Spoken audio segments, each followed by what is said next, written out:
whenever you have a team with so many successful players, they all kind of have their own idea about how to play the game. And it takes a long time to be able to come to consensus and then make those decisions in real time. So I Mhm. know like every coach will say, like, we work on teamwork and communication, but like we really worked on teamwork and communication.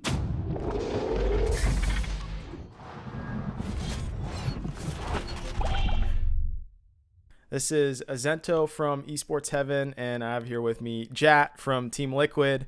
You guys are victorious, and I guess at the end of the day, should everyone just be hiring analysts as coaches?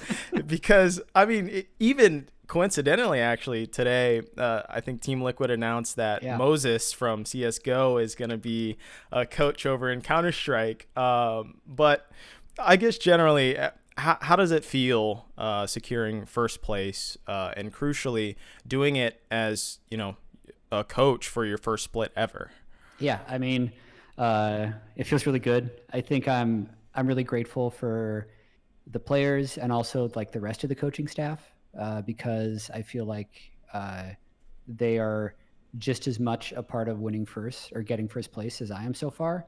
Mm-hmm. Um, but yeah, I mean, today feels really good because yesterday felt good because that was actually us clinching first.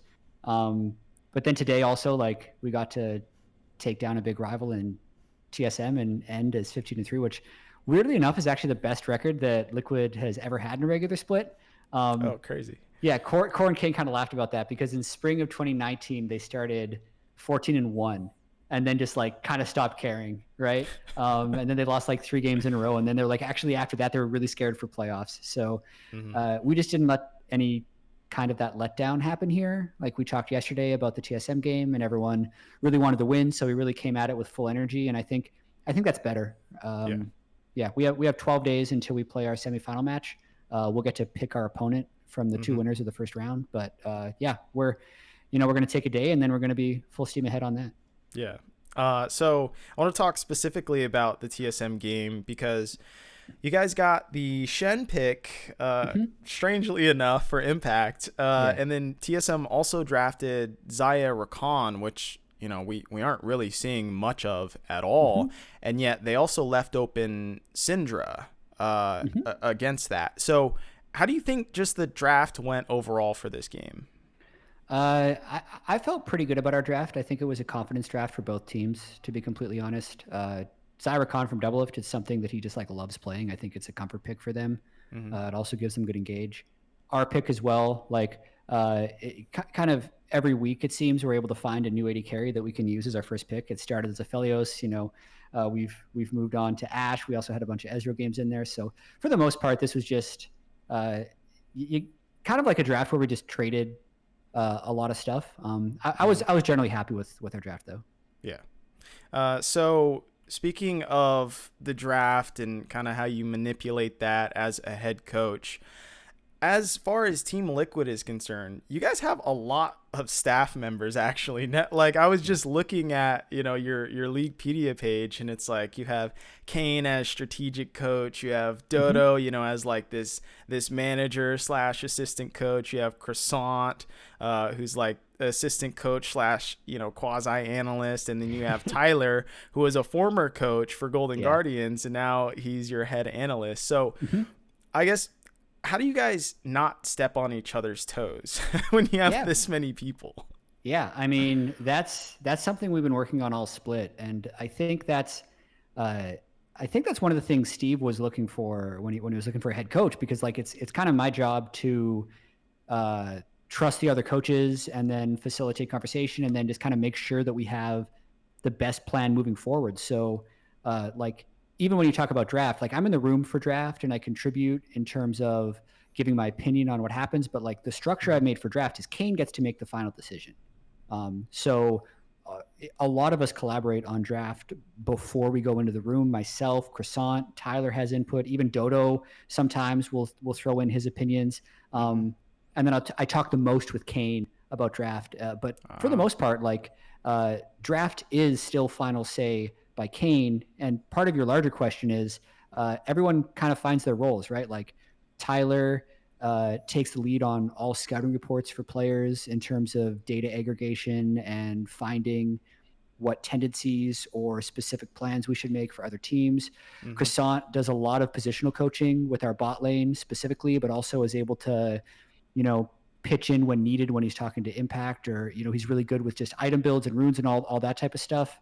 Um, yeah, I mean, I'm definitely missing stuff. I mean, Tyler's even done a lot of really good jungle path analysis and help. I've worked a lot with Broxa, but also just kind of I'm the bridge that tries to kind of get everyone talking together and on the same page. So we do have a lot of cooks, but as you can see, so far it's worked out pretty well because we've done well in the regular season. Yeah. Speaking of item builds, there's been quite a lot of criticism in the community about item builds and whatnot. Do you think this is like a fundamental lacking within the North American scene when it comes to team infrastructure and maybe a focus on that?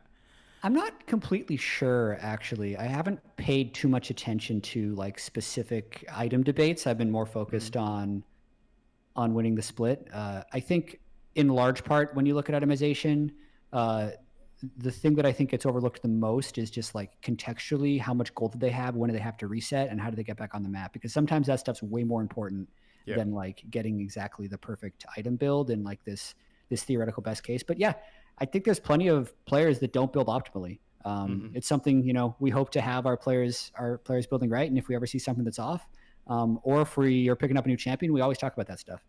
Yeah, yeah. So specifically for this TSM game, I noticed that it was really macro intensive, right? It Yeah. was a lot of trading. It was a lot of avoiding the enemy team, so to speak. Mhm. And it seemed as though TSM had a couple macro blunders. I remember specifically, I think around 12 minutes, there was the Rift Herald drop in the top lane, which got tier 1 and tier 2, and a couple plates too. And then Impact, unfortunately, died bot lane Mhm. trying to Mhm. defend tier 1. But it just looks like you guys are really all on the same page. And specifically, Broxa is now on the same page with everyone else. Mhm. So looking back, why do you think this was such a big problem in the beginning of the split?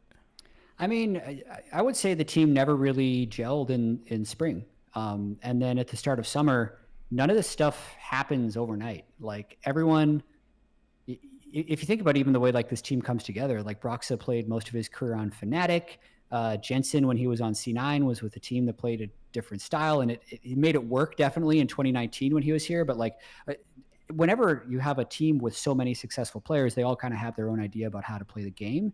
And it takes a long time to be able to come to consensus and then make those decisions in real time. So I Mm-hmm. know like every coach will say, like, we work on teamwork and communication, but like we really worked on teamwork and communication like Yeah. every single day.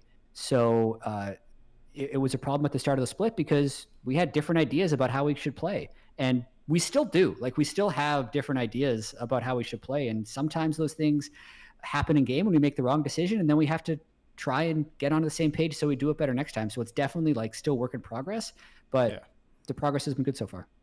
Okay. So looking into playoffs, Cloud9 is slowly coming back to their original form. You have TSM looking pretty formidable, and then FlyQuest is just kind of lurking in the background, right? Trying to take some Mm. games. So also we're seeing how teams might look into best of fives, right? That's a new element, I guess. Hmm. And generally speaking, best of fives are played more in a slow style, and that's probably considering because it's also in playoffs too, so it means more. So, do you think teams will slow down in this, summer playoffs, or and like specifically, I guess Cloud9? Honestly, I'm not sure. Mm-hmm. I think playoffs is by no means a sure thing for anyone, and that includes us. We've done a really good job in regular season to get first seed, but we're still going to have to choose our opponent between the two winners of the 3-6 and the 4-5 match, and we're going to pick the team that we like feel like we have the best chance of beating. I think in terms of like pace of game, sometimes teams react to pressure by playing more safely. That's generally a trend that happens between scrims and regular season. And Mm-hmm. then sometimes, as you mentioned, like you're going to maybe tighten up a little bit more in playoffs, but nerves affect everyone differently. Sometimes getting really nervous actually makes people play more aggressively or take the wrong risks or create more bloodiness. So Yeah. I don't know what will happen this playoffs. And of course you have Impact playoff buff, so that's Yeah, something to look forward to, focus. right? Okay, well, thank you very much for the interview. This has been Azento from Esports Heaven and Jatt from Team Liquid. Thank you. Thanks.